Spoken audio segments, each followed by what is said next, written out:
All right, welcome in the latest episode of Floor is Yours. Just two of us so far tonight. We may be joined by others, but I think we can handle this topic on our own. I'm Ethan Skolnick. I've got Greg Sylvander. Alphonse Sidney is traveling. Alex Toledo is MIA. So we will figure this thing out together. We're going to take your questions, your comments today, and get into those a little bit. Obviously, we'll talk some free agency, but the one topic I did want to start with tonight is exactly what K-Devil is posting there. These people around the league need to have the bravery to come out and say it themselves. So here's what we're talking about tonight. Zach Lowe, who is, in my view, the best NBA writer in the country right now, wrote a column. He does speak to a lot of executives around the league. He wrote a column in which he quoted someone, an anonymous source. Is that Alex? Look at that. Anonymous source, and Adam Boré may be jumping in with us as well. That there was a belief around the league by some people around the league that the Heat were a fluke, essentially because the circumstances played to their advantages. So is that it's not the exact quote, Greg, but that was the gist of it, correct? Yeah, basically is that it was a bit fluky based on the fact that the Heat have such a militant approach to a bubble-like atmosphere. Paraphrasing. Okay. Paraphrasing. All right, now, and to that point, okay, we have to be fair here because I think all of us did believe that the bubble played to the Heat's advantages, correct? Okay, right, Alex? Yeah. We agree on that? It played to their advantages, okay? And why do we say that? Because for a few reasons. One, they have a serious-minded team. They had leadership, which you were going to need in the bubble with guys like Butler and Dragic and Iguodala and Haslam. They had a great coach. They weren't going to allow their guys to get out of shape, and the players liked each other, right? These were all reasons that we cited that it would be advantageous to the Heat. So if we're going to take that position, then I can understand how some would then take the opposite position and say, well, you had those things in the bubble, right? But now you still have those things, but they may not be as big an advantage outside the bubble as they were inside the bubble. Is that at least fair? Guys, is that a fair way to look at it? That's fair, but that ain't fluke. There's a big difference between fairly assessing this and calling it a fucking fluke. Pardon my French. No. Okay, that's right. Crybaby ass excuse. Like it's lame. I'm sorry. Like whoever came out and said that, it's just lame. Like they beat the Bucks in 5. They clearly outplayed the Celtics. Like I don't understand. It played to their advantage, and then they took advantage. The games weren't given to them, so the whole thing is just lame to me. Like that's even a narrative. Like you guys lost to the 5 seed. That's how I look at it. Why are you crying about it? I don't know. Well, they also swept the Pacers in the first round, and I just again, it does seem like excuses are allowed to be made for everybody else, but that person is not accounting for the fact that they didn't have 2 of their 3 best players for at least half of the finals. Yeah. Right. So maybe the Lakers win was fluky in the finals. I don't believe it was. Well, but you could make that assessment as well, right? Also heading into the bubble, if you really unpack the fact that 2 starters, if you think about Kendrick Nunn and Bam Adebayo, were coming off COVID, that's a factor. And the other thing is this, when you talk about fluke, they kind of waxed Milwaukee, Indiana. Who else was there? I guess Boston, put up a relatively good challenge throughout the regular season when all of these advantages weren't necessarily so prevalent. So, so ultimately, I think that it's a little overstated because the Heat kind of showed and proved during the regular season that they could match up and beat Milwaukee and Indiana specifically. Clutch is here, of course, in the shadows somewhere. So we appreciate him. Adam Boré has joined us. Adam, before we deep dive more into it, how did you take the comments in Zach Lowe's column today? Honestly, for the last 2 days, I've sort of blocked everything out, anything negative towards the Heat, because it's just senseless. Plus, Greg did a really good job of basically responding to everybody that was freaking out and responding in any sort of immature fashion. So I don't know. I didn't even need to jump in. Greg handled it all really well. So well, there are really 2 things here, right? There was the low column following the reaction to the BAM extension, right? Just so a lot of content. A lot of content, and a lot of content we were not expecting at this point. Again, I will say this about the fluke is the wrong word to use. Fluke is the wrong word to use. The Heat should not be disparaged in any way because they have a better coach than other people, because they have better organizational philosophy than other people, because they have better leadership than other people. Like, those are not negatives. That's sort of like saying, the fact that, what LeBron James has done is fluky because he's an athletic freak with off the charts, athletic IQ, basketball IQ. Like, does that make it fluky? Yeah, Or does that, or does that make it real? But let's talk about this in the real context now, okay? Okay, they are coming out of the bubble. Whatever advantages we say they may have had, they're not going to have those. They still have a great coach. They still have great leadership. They brought back the majority of the team. They still have their culture, et cetera, et cetera. But they also have less time to get ready for the next season than any team but the Lakers, okay? They have one guy that they just re-signed who's coming off a significant injury and may not be ready for the start of the season, okay, let alone the start of camp, and Goran Dragic. They are going to be traveling again. They'll have the same disadvantages to that as everybody else. They were a great home team last year, though, and they're not going to have fans in the stands, most likely. So, I mean, are they allowed to have a bad start this year? And if they have a bad start, or a start that everybody is not up to the level of the bubble, or at least the bubble playoffs, are we going to get a bunch of I told you so's from people who say that was a bubble fluke? Well, yeah, we're going to get a bunch of I told you so's, but I mean, like, that's going to happen no matter what. I feel like this is going to be a season where if there was ever a team where they're going to pace themselves, it's this going into the start of this season. So expect it to be a little bit of slow out the gate. I mean, the rookies on the road in the playoffs is something that they didn't have to go through. And I think that that's like something that should be acknowledged. Usually those guys don't shoot as well on the road in a packed Boston arena or Milwaukee or wherever the hell. But ultimately, I don't think it should be something we overreact to because it's a long ass season, and the Heat kind of proved that last year. Like, I just don't know how many seasons in a row we're going to be so emotional to have short memories on this stuff. How do you balance, Alex, the continuity advantages, a team that at the most is probably going to have 2 new rotation players, right? Versus the other things I'm talking about. Dragic not being back right away. Some teams were off since March. Okay, the Heat have been off since when? Since, was it a month and a half at this point? Yeah. How do you balance those things?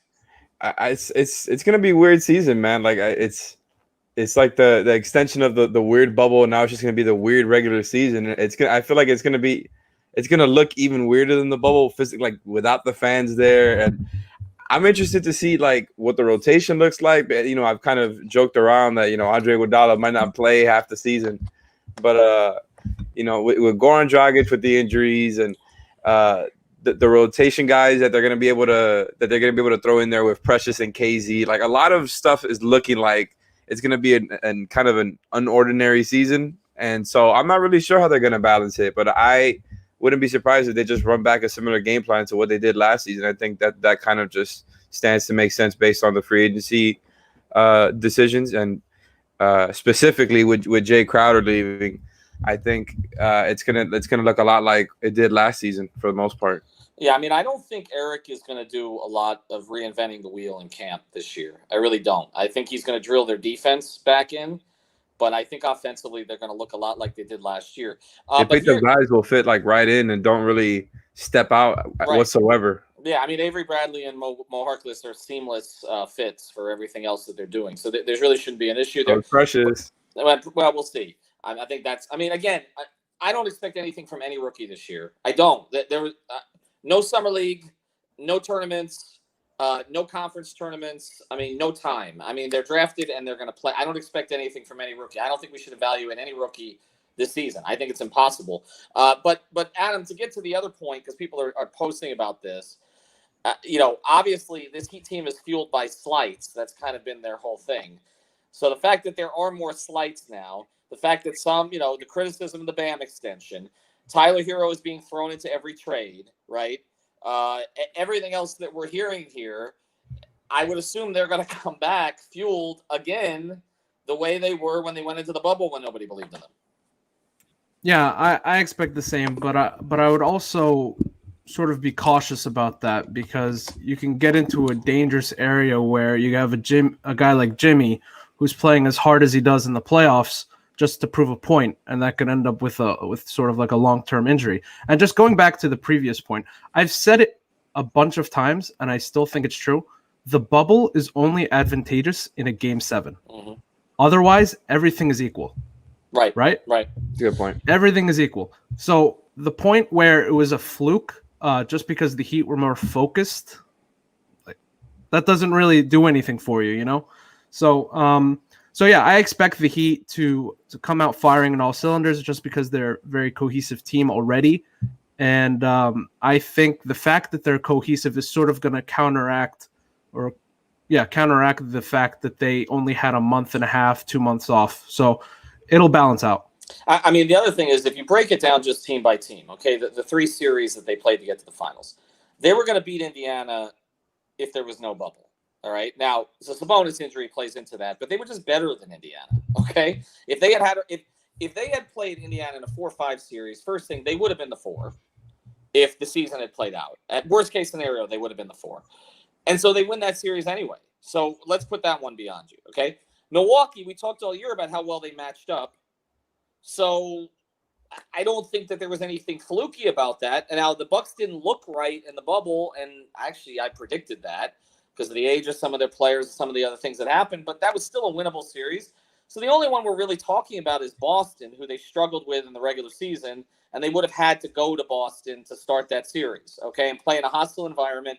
And Tyler Hero and Duncan Robinson playing in Boston in a playoff series would have been rough, right? He wouldn't have scored 37 at TD Garden. Correct. Okay, so I do think the Boston series, you can make that case, but up until the Boston series, I don't see it. So if the Heat would have been a conference finals team anyway, how are you saying that this thing is fluky? Ethan, I don't even think it makes a difference against Boston. You can't even make that argument. The fact that the Heat never took anyone to 7 in the Eastern Conference should negate anything about flukiness. Right. If anyone took the Heat to 7 in the Eastern Conference, then you have an argument where, okay, the bubble made a difference. But the fact of the matter is the Heat took care of every team either in 6, 5, or 4. So I can't see any flukiness there. There's no way, like, even the players, like, from the other teams would say that. And I'm talking about, obviously, like, even in a private, like, I don't believe that. I don't believe that players are going around talking to other guys being like, oh, if it wasn't for the bubble, we don't know, the Heat wouldn't have gone. That's BS. They won. They won. Like, it's a 7-game sample. That's a lot. Like, the better team usually wins. That's something that, Dan Le Batard's been saying on the radio forever. And it kind of ends up being true in the NBA. So it kind of, I think that lends even more the Heat's way.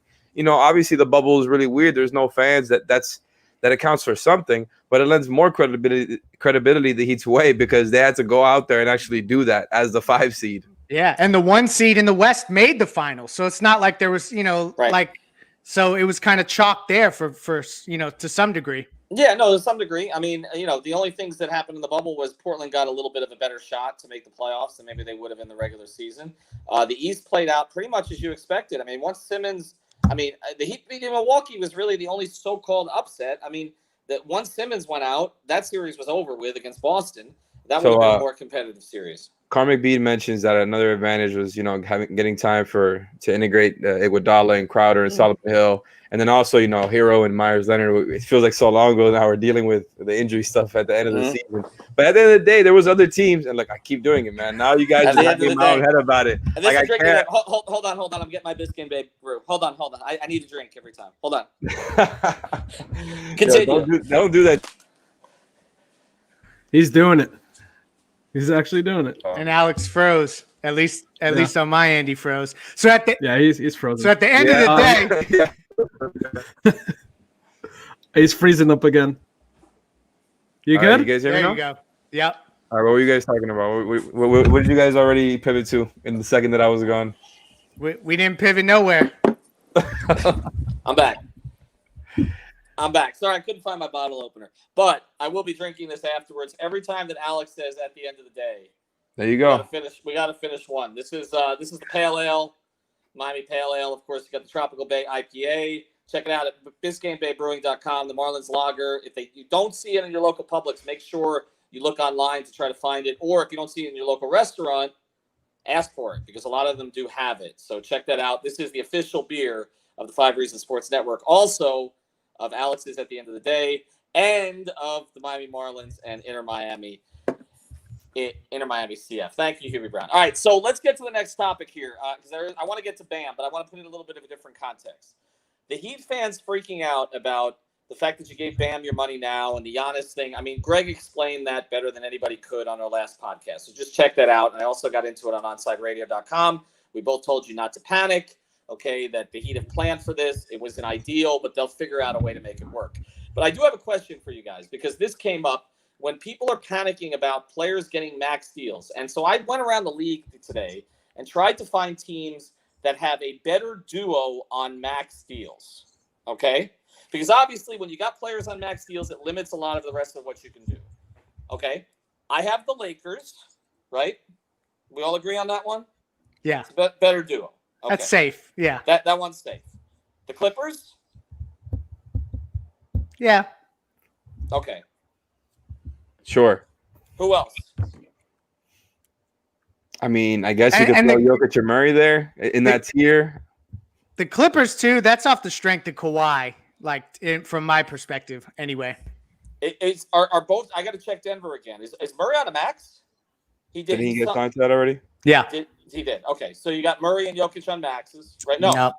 Jokic not on the max. No, he might be. I don't care what he's on. I'd rather have Jimmy and Bam personally. Oh, That's yeah. me. Okay. Bam is 3 years away from being Jokic. Oh, I mean, Jokic never been to the finals. Yeah, I take Bam over Jokic right now.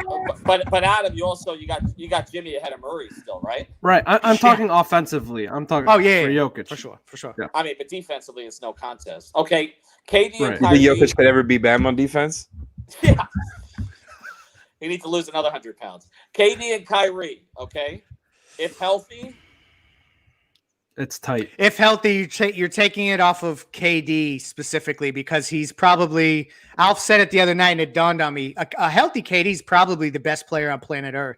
Probably. But we haven't seen that yet. So, how much stock are we going to put into it? I guess it's hypothetical. So, yeah, I mean, you could say that they have the pedigree. They have the rings. Well, it's not Golden State because the one guy's not going to play this year. This is true. Right? I mean – so it's not. I mean, Curry and I forgot what Draymond's number is, but it's not them. Well, no. Just to pivot back to Brooklyn, have you guys ever seen a 7-footer come off of an Achilles injury healthy and come back the way he did before? Well, who have we seen come off? Let's talk about the guys who've come off Achilles injuries. Dominique Wilkins. Okay. That's the first one I was thinking of. And he was the shell of himself. Kobe was never the same. I'm not 7-footers, obviously. Is there a 7? I can't even remember a 7-footer. Is there another one? Yeah, that's because they die after. They just go off and they don't come back. But who has it even been, Adam? I'm trying to think. I can't Boogie? even. Boogie? Didn't Boogie? Boogie had an Achilles injury. Oh, yeah. Yeah, he did. And a knee, though, right? Yeah, both. Did he not? Yeah. Sounds right. Sam Bowie, maybe? No, I'm showing my age. That was the point I'm making. The point I'm making is just 7-footers are not supposed to be able to sustain injuries like that and come back. So, if he were 6'6", 6'5", maybe I'd give it to him. But we're not gonna. I don't think we're gonna see a healthy KD. See, I actually think it's the opposite, Adam. I think the fact that his game is so smooth without the need. Thank you, Omar. Appreciate it. Say it again, Alex. The fact that his game is so smooth without the need for that kind of athleticism is different than Kobe or Dominique, especially Dominique, whose entire game was based on playing above the rim. He was never the same guy. The Spurs threw him out there that whole year so that they could draft Tim Duncan, because he was shot, okay, and they gave him a ton of minutes. I actually think he's going to be fine, Adam. I really do. I don't. Well, I think he's going to be fine. And he's 7 foot, but with the weight of like a 6'6" player. Yeah. So it's not as much wear and tear on those. Me personally, I think we'll still see all-star KD. We're not going to see superstar KD. That's what I'm saying. All right. Well, let's go to it then. So, would you say even so, KD and Kyrie? Yeah. Taking the homer hat off. Yeah. All right. So Lakers, Clippers, Brooklyn, not Toronto, not Golden State, not Houston, no, not Utah. Harden and Christian Wood. Yeah, well, he said he's the second option. That's funny. He did say he's the second option today. And Boston, Tatum and who? Kemba? Kemba? No. No. What about They Tatum? can't. They can't give away Kemba right now, according to league sources. Wow. Philly with shooters around the two of them. Okay. I'm not buying it. I don't buy I'm Ben buying it. Simmons. I like So- Ben more than Joel. So is it fair to say though that in terms of two max players that the Heat are in the top 5? Correct. Yeah. So what is everybody bitching about? Because I we want 3 max players, Well, and we I want to just- keep all of our other players, and we want to draft more superstars because that's how this goes. Mike, Because do you never play 2K because- before? listen, the disease of more. That's what this That's is right. called. The I think it was disease of actually more. disease of me, but you keep calling it disease of more. It's both. He's used both phrases. I haven't read Winter Within in a little bit, although we all read it Boom. before he came down here. It's right there, baby. Have you read that? That does not look like an open copy. No, It does that's not. a LeBron. That's a It- LeBron reading material exactly. where it's just the first page. But where LeBron used to bring the Jerry West book when he was with the Heat every single day to practice, and he never left the first page. I just Never. open floor is He was yours, just- like he pretending just- to read it. He just carried it. The Winter with it. And actually, Alex, you should read it. It's actually entertaining. It is good. Actually, I have that- too many books here. I haven't even touched yet. No, but it's a quick. We're too read, young though. for books. And when you get to the I wrote 2 of them, and I'll never write another. When you get to his principle of temporary insanity, it's great stuff. Where he talks about basically kicking things and all the rest of that stuff. You got to check it. It does look shiny. It looks like nobody's ever opened that. You should also read Showtime. That's a great book. Also, that's definitely worth the read. Perlman's book on Riley and the Lakers. All right, so I again, got that one here too. I'm sure you do. It's probably not opened either. Not So open. LeBron Toledo. But here's my thing. Like, why are people complaining about it? And here's my other thing: is everybody ruling out the fact that Tyler Hero could develop into a guy who eventually is worthy of a max extension?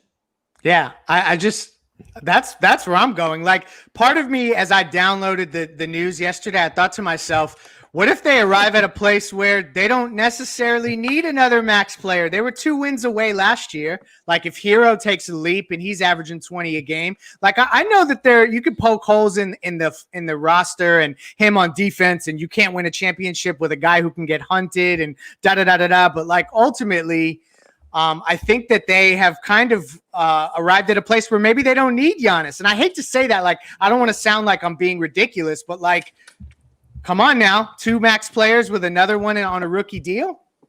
If De'Aaron Fox is worth a max, right? With what he's shown so far, why are we ruling out that Tyler Hero can't get there in 2 years? Because Fox had to do it all by himself. Yeah, it's definitely a different context for sure. Okay, all right. But I mean, regardless, you guys are right though. But if the Heat believe that Tyler Hero can be a better all-around player than Devin Booker, which they believe, I'm not saying they don't all believe it, but some of them believe that. Okay, and again, we know the Heat's history with Devin Booker, but like, if they all believe that, is Devin worth a max? Oh yeah.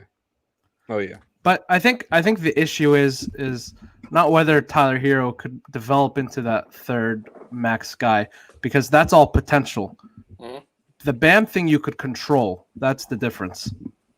The Tyler Hero thing, you can't really control the outcome of that, which is why you have so much frustration and so much anger coming out of Heat fans for no reason. Right. So I think that's the discrepancy here. Yeah, it's timing. Like, this is the other thing. Hero may be a max player in 3 years, but is that lining up with when Jimmy is at his best? And I mean, you have to think through that. I mean, obviously, I feel like Bam and Hero, that the timeline is okay there. It's the Jimmy component to it, but maybe Jimmy actually will be a perfect third player in 4 years. I don't know. I'm looking way ahead. I think he's willing to do that. I just think it's a question of how they nurse him through. And I have 2 more topics I want to get to here since we got Adam. What the hell was Gallinari doing? What is that? What is that? Okay, he's going to play behind John. He would have started in Miami, would he not? Yes. So could someone? I mean, it was just about the money in the years? So I mean, he went counter to everything that he said, because if he's going to be coming off the bench behind John Collins, that one makes no sense. And I'm not saying he shouldn't. I like John Collins, but if they're going to go big with the Collins-Capella combination, why did he go there? It's That was the most confusing thing that I had read today. And the one answer, or there's two answers. It's either some sort of miscommunication already, or it's just he saw the money and he ran to it. It's got to Couldn't be that. believe somebody would offer him $60 million right now for over 3 years. It's not $60 million. It's No, not. because the third year is only guaranteed for I think 5. 5, yeah. Wow, so the difference wasn't even that big then, probably, than what other teams were offering him in the Hawks, because I'm sure the other teams are offering him like 2 years at the 2-year mid-level. So you're talking about what?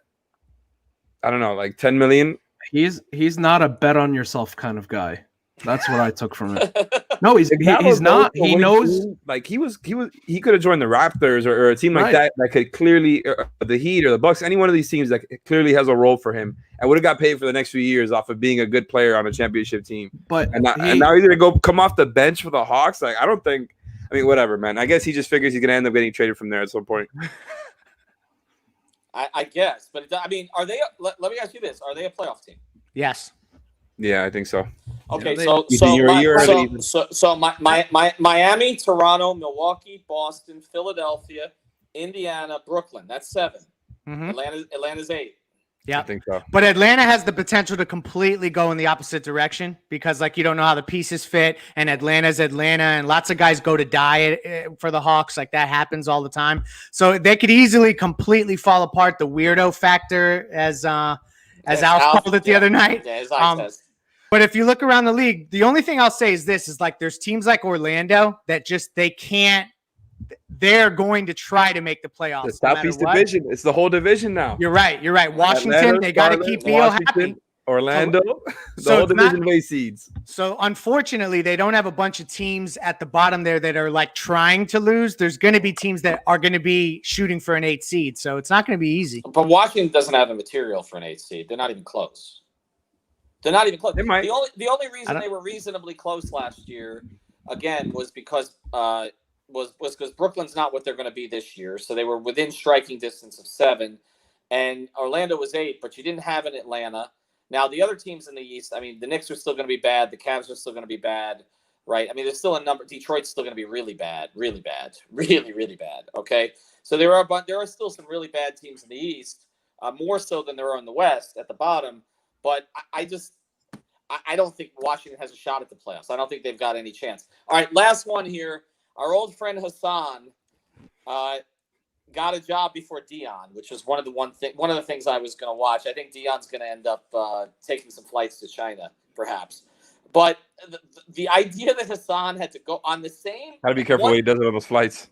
Well, I would too. On the day, I just thought it was classic. Or within 24 hours of his replacement, who he thought he was better than, signing a max extension with the Miami Heat, Hassan Whiteside signed a minimum contract with Sacramento.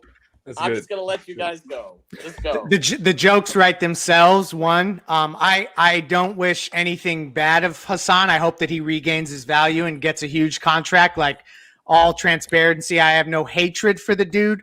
But let's just think about this 2 ways. One is he went from a max contract to a vet minimum contract. There was just a slew of big men that got signed prior to him from contending teams. And here's the last thing, and this doesn't even have as much to do with Hassan Whiteside. Just think about this for Heat fans that have been around at least since 2017. Let's just review that roster quickly. Dion Waiters, where is he? Rodney McGruder, where is he? Willie Reed, where is he? Hassan Whiteside, where is he? Who am I missing? Tyler Johnson. Not signed yet. Where is he? Like, it's unbelievable. Like, if you want to talk about Heat culture, I know we talked about this last team. The fact that they went 30-11. What? I know. Eric Spoelstra should get a retroactive Coach of the Year award for that one. But here's the other point it proves, and why they held the line on Jay Crowder. Okay. Never again, long-term contracts to average or slightly above average players. Never again, because they can just find other ones, and those guys end up bouncing around the league if they stay in the league at all. Magruder will find a spot. Tyler will find a spot somewhere. Dion probably won't. JJ, I don't know. Okay. Does he know Sacramento? Shout out Omar. The only reason, Omar, that he knows that Sacramento is in the United States, okay, is because he's played there before, and Well, I'm and not sure he was in Portland, so you know he, it's not that big. he was in Portland. Who is this? Still Luke Walton? Yep. I don't even know. For now. For now, love playing there after a year. By the way, I'm going to throw this one at you because I had no idea. Did any of you know who Oklahoma City's coach was? No, They I know that they hired right? from within because Christian Hernandez reported it, but I don't know what his name is. And the other thing, I just want to throw this out there: Hassan is going to help get De'Aaron Fox to Miami. That's exactly right. He's going to send him back to Bam. Thanks, Basically. Hassan. There you go. There, That is boom. a beautiful forward play. I just want to. I'm going to close this with an at the end of the day. At the end of the day, there was a collection of people on Twitter who were banging the drum that Spoelstra was an idiot for not playing Whiteside down the stretch and Tough playing scene. Bam ahead of him. Tough scene. They all moving to Sacramento? They're gonna take workout selfies out there? Learn the game. Learn the game. All right, Alex Toledo, Adam Bore, Clutch NBA. You changed your name. What the hell? You don't want to be associated with us anymore? What is that? I change it every other day. All right, well, we'll see what it is tomorrow. Follow Tropical Blanket. Follow whatever the hell Clutch's name is right now. Follow Greg Sylvander, Ethan J. Skolnick. We have another pod coming out for you for Friday, so we'll give you something the day after Thanksgiving. We went through the starters. We did it a couple days ago, but then we had to sort of switch gears because of Bam's situation. Again, Biscayne Bay Brew. Check it out, Biscayne Bay Brew. And also prizepicks.com. There's only 2 games now on Thanksgiving, but make sure you get the prizepicks.com. Use the code 5. Thanks for joining us.